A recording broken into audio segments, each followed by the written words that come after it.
Hey guys, it's Luciano Saber with Aspiring Hollywood. My guest today is the founder, and he served as president of Universal Pictures Classics Division. He's responsible for reissuing some of Hitchcock's classics such as Rear Window, Vertigo, Rope, The Trouble with Harry, and The Man Who Knew Too Much. Today, he's involved in the production of several film and television projects through the Wyle Katz Company. I'm very proud to call Jim Katz not only a colleague, but also a very dear friend. Jim, welcome to the show. Thank you very much. So I want to talk to you. You've been in this business for how long now? Probably 46 years. 40, and you've been a member of the Academy for all that time? About pretty much, since, I don't know, about 1964, 65. Right, so you worked on these great, phenomenal projects of the past. Talk to me about that. Well, I was really lucky in the early days to be one of the young guys coming into United Artists when the old guard was leaving, and I was able to travel around the world with a toothbrush around my neck, which I literally did. Yeah. I had a chain and a toothbrush and hardly any luggage. Right. And we would get on the plane and end up in London or Stockholm or Rome or wherever it was to work with, fortunately, some of the greatest directors of all time. Right. Now tell me, how do you end up from traveling the world to being the president and founder, for that matter, of the Classics Division at Universal? Well, there was a lot in between, actually, because I started in the publicity, we called it back then, department of United Artists. And then subsequently, I ended up running that division, and I was the director of publicity for United Artists, and I think I was about 26 years old then. Right. So I learned early on what the business was about in various, in all areas, and was able to choose what I wanted to pursue at that time. When I ended up at Universal, I had 10 years in London in between, where I was working on my own and shooting commercials and shooting documentaries, and there was just a lot going on before I ended up at Universal in 1981.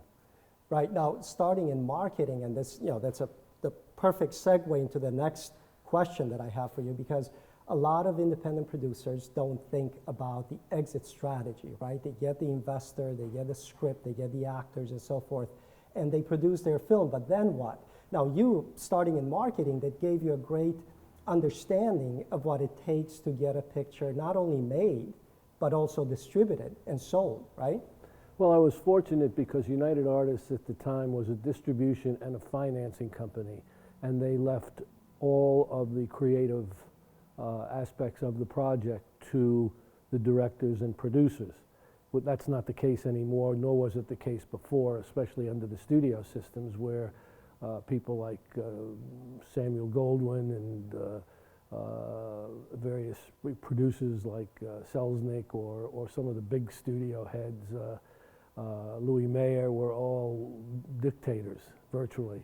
And today it's not like that, but it's different, and the creative people don't have, I don't think, the freedom they used to have. So I grew up in that environment where we were able to watch a film develop from the time, from its inception and from the deal basically with this financing company, which gave it the wherewithal to make the films. And then the gap was the creative aspects, which were then taken over by the likes of a Norman Jewison or a William Wyler or any number of big directors in the 60s and 70s and such.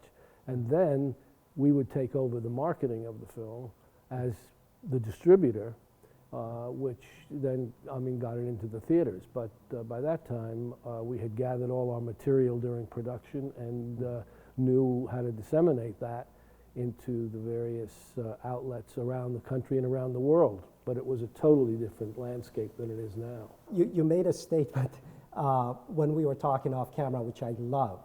Tell me, what does it take to be a producer? Because I love your answer. Well, I go around to schools speaking about the business and about film restoration specifically, and about what I've done right and what I've done wrong in my life. And I tell them that the one thing you have to do to become a producer is wake up in the morning and look in the mirror and say, I'm a producer. And by all means, you are a producer. Right. The second part is a little harder. Then you have to go out and make a movie. And then you have to distribute a movie.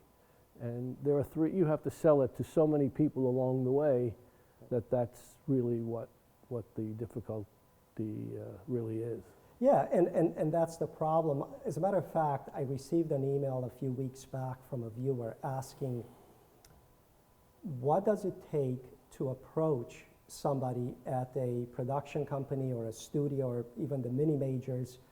What do you do? How do you approach them if you don't have any connections? It's very hard. Yeah. It's very hard here. I think it's a little easier in Europe, for instance, or certainly in the Asian countries now, where so many good films are coming from, and so many outlets are being established now. But it's very hard to get into a studio or into a major production operation unless you go through an agent, because there are so many problems attached to that. I mean, people say they may have an idea, and the studio might make a film, and then they say, oh, it's my idea. But, there are a lot of ideas out there. In fact, there are some people who say there are really only 6 or 7 plots in existence, which were used by Shakespeare and Joel Silver. Sure, sure. No, and it is very difficult, because I know when I got started in the business, I would send my my synopsis out to various companies, and agents for that matter, and I'd get letters back saying we do not accept any unsolicited material, right? So then it's like, what does one do? So you have to get noticed somehow, and I'm sure you agree that in today's technology, with the equipment the way it is, and it's very accessible, you can make your own film on an iPhone, right? Well, you can, and I think that you have to be very persistent. You have to have this dream, and you have to really be passionate about your project. And that drives you.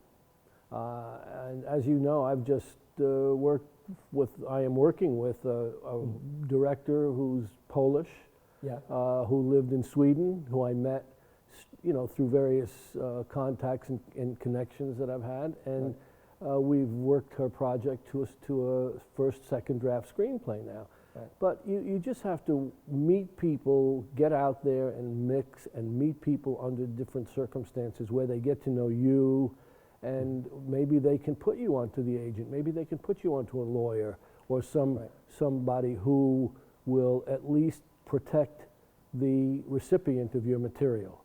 Because as much as your material has to be protected, so does the person who's receiving it, so that you're working on a level playing field. Right, right.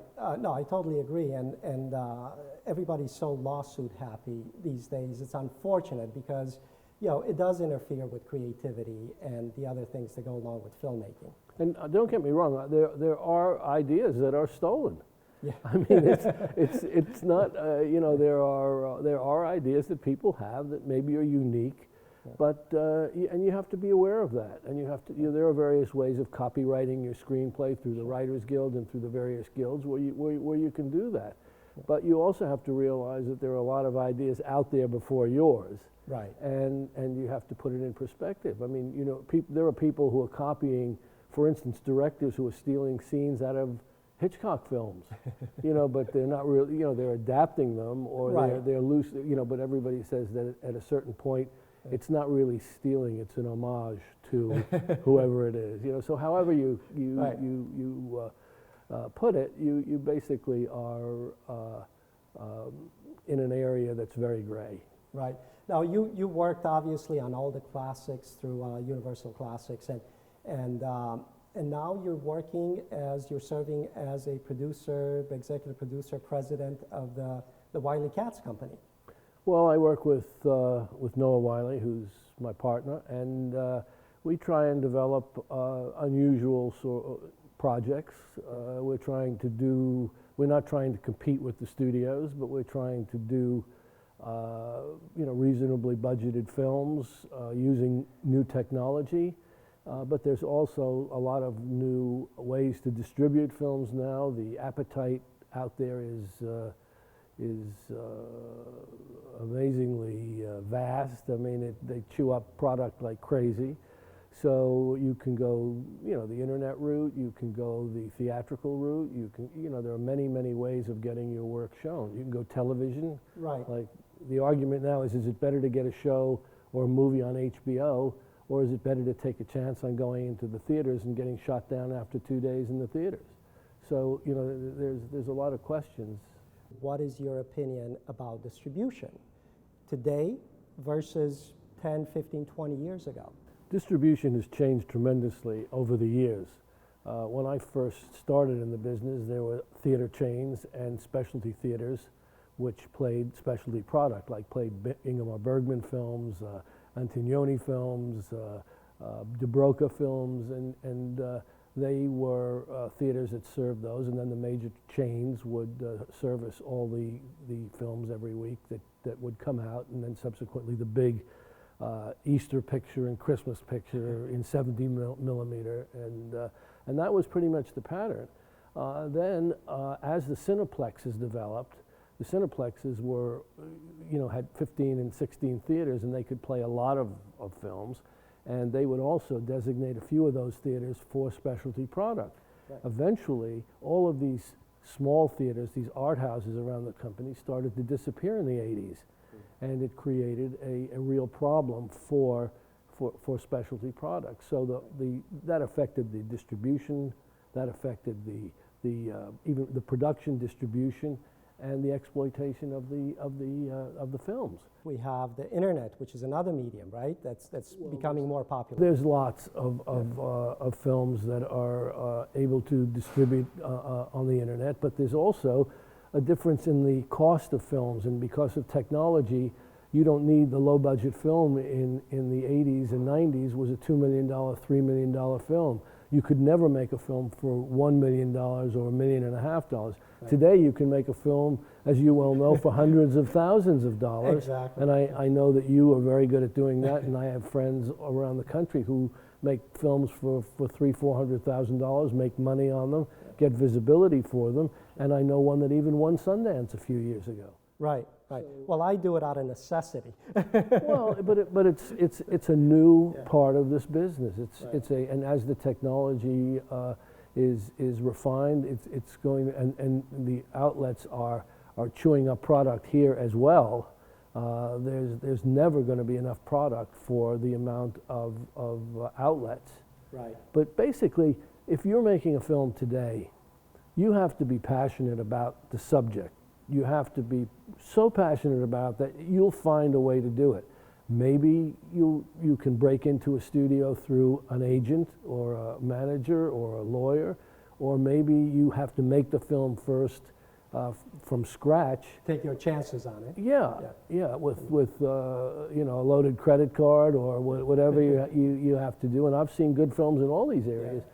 And then you have to, with your finished product, take it around and sell it. But today you have the advantage of having a product. Right. Years ago you had a dream. You'd go in with a script and hope somebody would react to it, and then you have to sell it so many times. You have to sell it to an actor.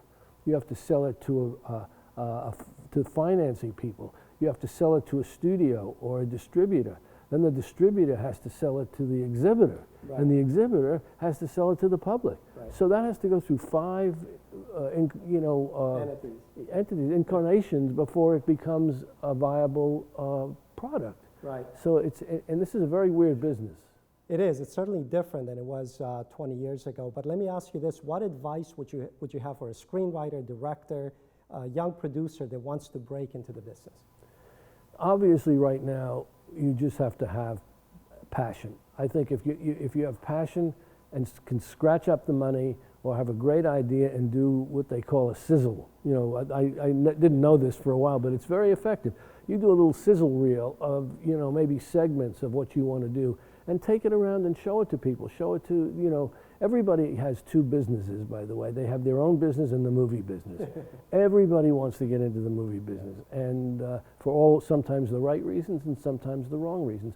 But if you have a product and you have something that's a sample, it's you know, a sizzle reel is almost like the guy who's going to do your sofa, and he gives you a little swatch of fabric to tell you how fantastic it is. I mean, that's basically what it is. And if you have that, then you take it